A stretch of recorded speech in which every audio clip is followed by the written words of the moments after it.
Assalamualaikum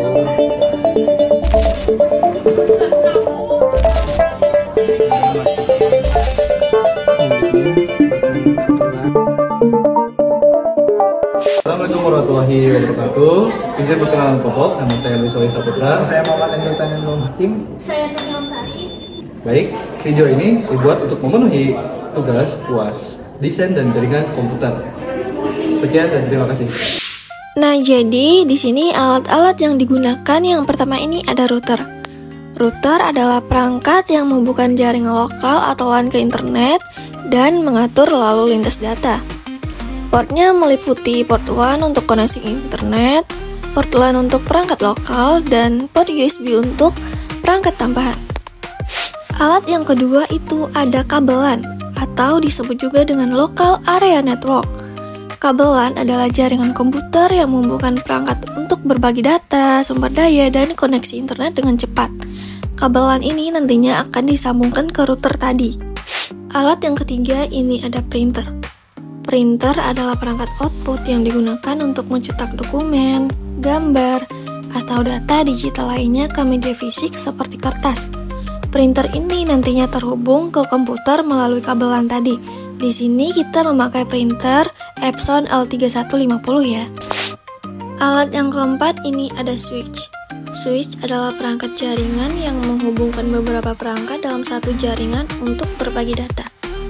Kegunaan switch di sini adalah untuk menghubungkan perangkat dalam jaringan lokal, memungkinkan komunikasi dan pertukaran data, seperti file sharing dan berbagi printer dengan efisien. Alat terakhir yang digunakan adalah komputer. Komputer adalah perangkat elektronik yang digunakan untuk mengolah data, menjalankan program, dan menyimpan informasi. Di sini kita memerlukan dua komputer. Nah, jadi sebelum kita mulai, pertama-tama kita reset dulu routernya dan kita diamkan selama 10 detik. Jika router sudah berkedip-kedip, itu tandanya router telah berhasil di-reset. Selanjutnya, masukkan kabel ke port WAN sebagai koneksi jaringan.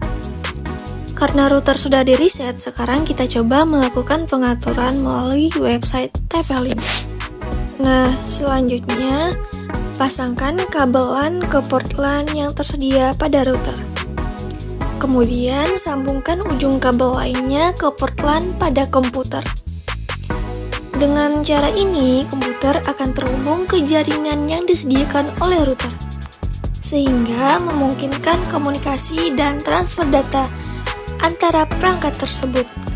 Dan pastikan kabel terpasang dengan baik agar koneksi jaringan berjalan dengan lancar. Sebelum mulai, kita masukkan alamat IP. Kita masukkan alamat IP-nya untuk TP-Link 192.168.0.1. Kalau di sini udah masuk, kita masukin aja di bagian ininya admin, pakai huruf kecil admin. Terus di bawahnya juga kita masukkan passwordnya itu admin, tapi kecil aja ya. Klik setup. Kita masukin dynamic IP aja. Next. Lanjut. Kita masukin next di sini. Kita ubah namanya jadi Jarcom. Kita ubah passwordnya jadi 123456789. Biar gampang ya. Habis itu kita next, save. Gue dulu. Sini save. Nah, di sini udah. Next aja. Kita ping coba di sini. Nah, kita coba untuk menghubungkan ponsel ke jaringan yang sudah kita buat sebelumnya, yaitu jaringan Jarcom, lalu kita masukkan sandinya 1-9 dan sambungkan ponsel ke jaringan tersebut. Setelah itu, buka aplikasi YouTube untuk memastikan apakah jaringan berfungsi dengan baik. Jika video dapat diputar dengan lancar, itu menandakan bahwa jaringan sudah terhubung dan dapat digunakan dengan normal. Setelah tadi kita sudah melakukan penggunaan dynamic IP, sekarang kita akan mendownload driver dari printer. Nah, yang kita pilih di sini adalah Epson L3150. Kemudian kita akan mendownload ya dari driver tersebut. Setelah kita sudah mendapatkan alamat download yang benar, kita tunggu saja.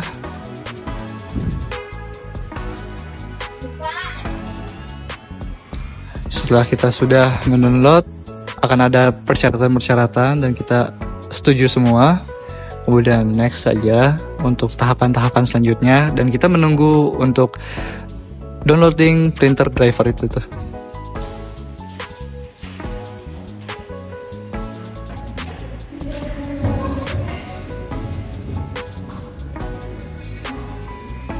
Setelah di-download, nah kemudian akan ada install printer driver.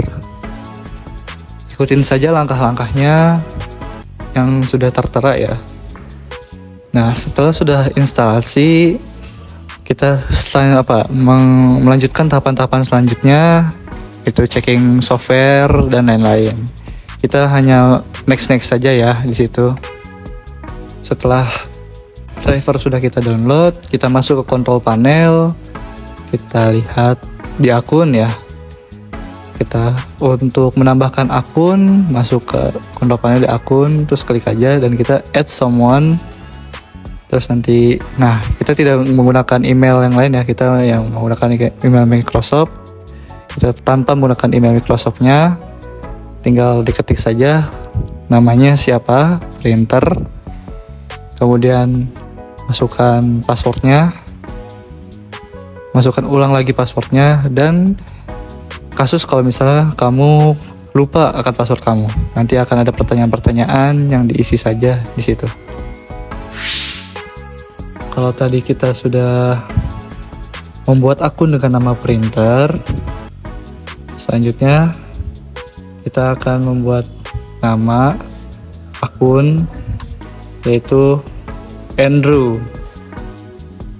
Jadi kita nanti akan membuat akun, di add akun ya. Terus kita tidak punya person sign information, kita klik aja yang paling bawah itu.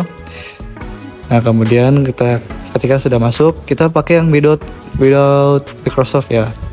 Nah kita buat saja akun sesuai apa yang kita mau. Kalau di sini kita menggunakan nama akun itu Andrew ya, Andrew dengan passwordnya segitu, dan nanti kita akan melakukan ketik ulang password. Dan juga ada kasus kalau misalnya nanti kita melupakan password, ada pertanyaan-pertanyaan, dan nanti kita jawab saja. Setelah kita sudah membuat akun bernama Andrew, kita buat lagi akun bernama Louis, dan menggunakan cara yang sama, kita membuat password, kita mengetik ulang password, dan kita ketik lagi untuk pertanyaan-pertanyaan yang dimana kalau misalnya kasus kamu melupakan password kamu. Setelah sudah mendapatkan dua akun, kita coba untuk ke network ya. Network, kita open network and internet settings. Kita lihat. Oke, kita masuk ke change adapter option. Di situ ada internet. Nah, masuk ke propertiesnya aja. Dan kita akan, mungkin bisa diulang, kita menyamakan IP ya. Nah, kita klik aja yang use the following IP address. Kita masukkan IP address yang kita butuhkan. Ada 192, 168, ada 0120.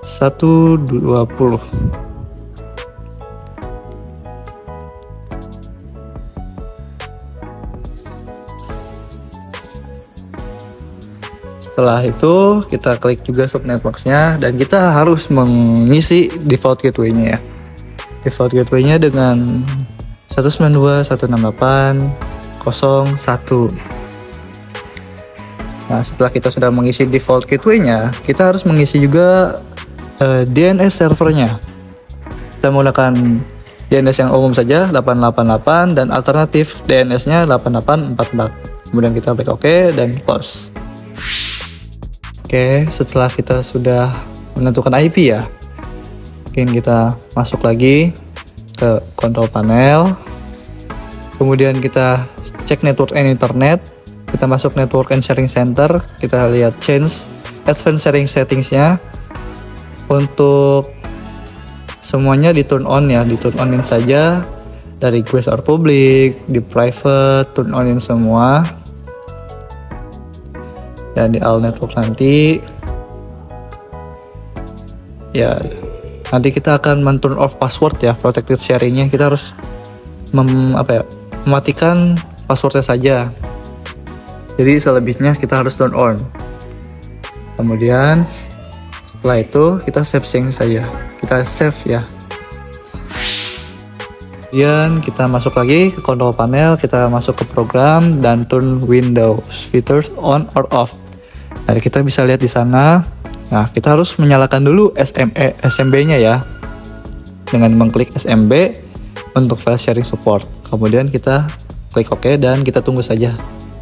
Nah, setelah selesai, jangan dulu di restart ya teman-teman. Nah, kita masuk lagi ke control panel, kita harus matikan Windows Defender Firewall-nya ya. Masuk System and Security, Windows Defender Firewall, kemudian settingnya kita turn off-in semua. Nah, ketika sudah turn off semua, baru kita bisa ya untuk merestart ulang komputer kita. Namun sebelum merestart ulang, alangkah baiknya kita membuat folder dulu, folder untuk share ya, share client.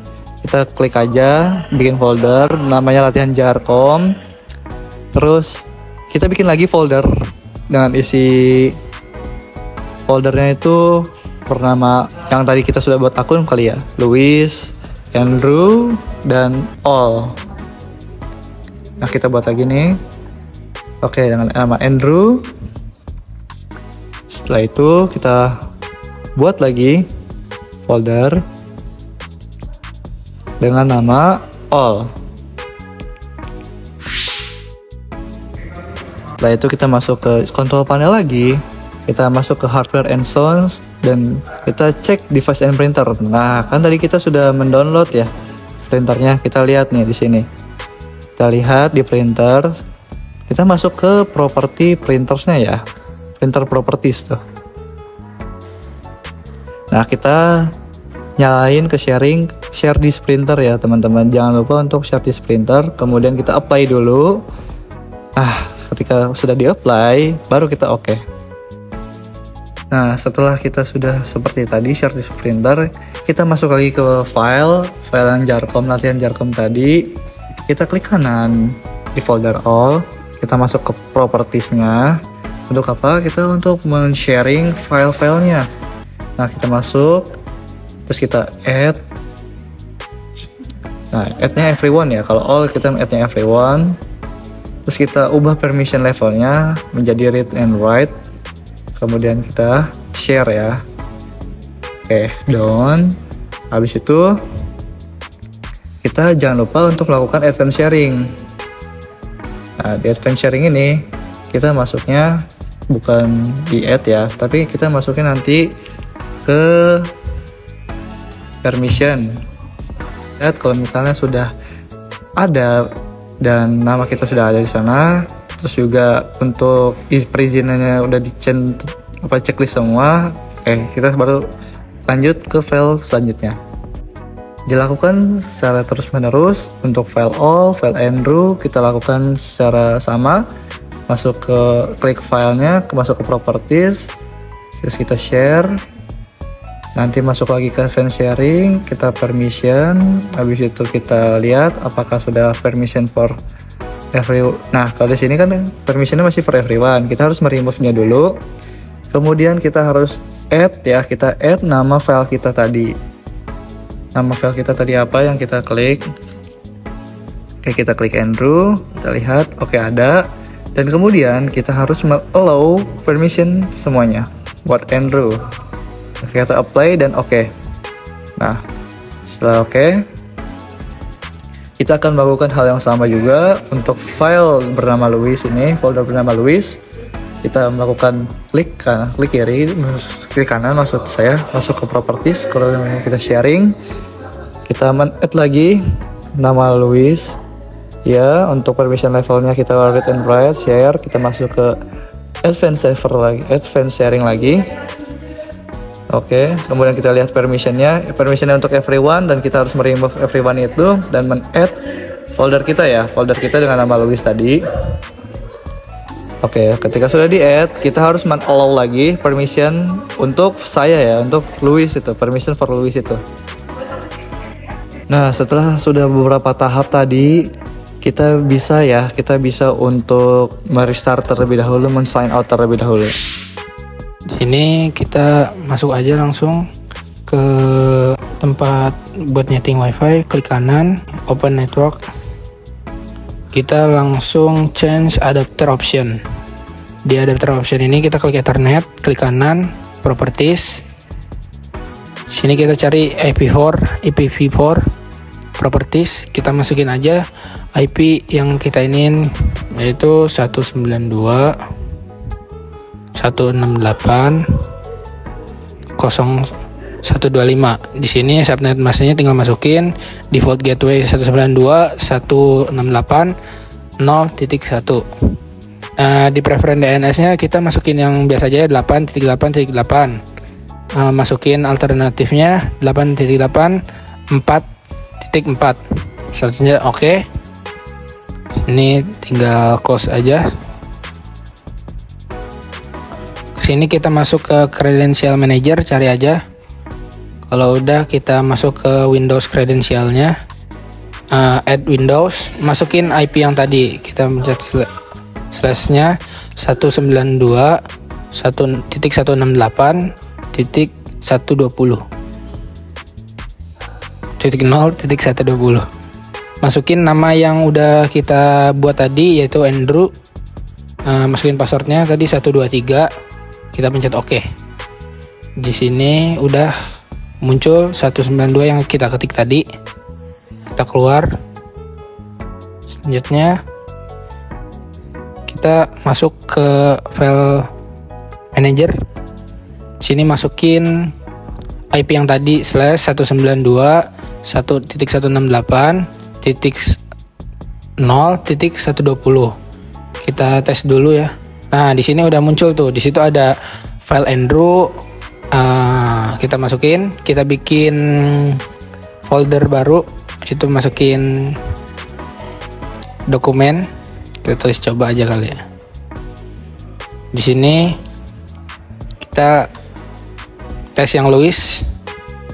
Di sini nggak bisa ya, karena belum kita masukin tadi, baru nyeting yang Andrew doang. Nah, di sini kita langsung ke printernya. Di sini ada gagal ya. Nanti habis ini mau kita perbaiki dulu.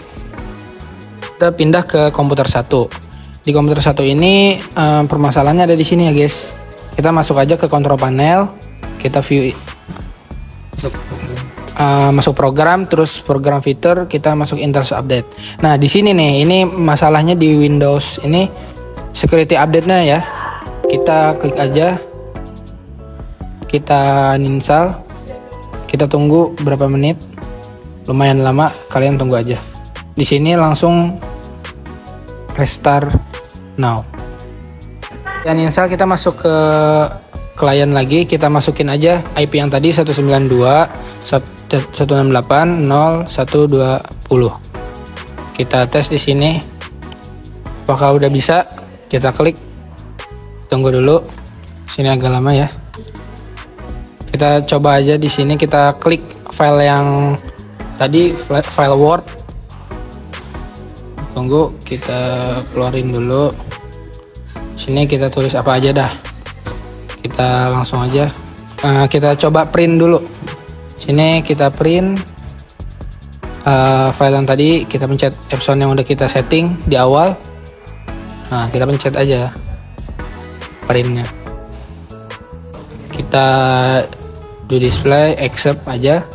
Nah, di sini tinggal udah ada hasil printnya ya. Terakhir, kita menunggu hasil pencetakan dokumen yang sudah kita buat di Word tadi. Jika hasil printout sudah keluar, itu menandakan bahwa proses pencetakan berhasil dilakukan.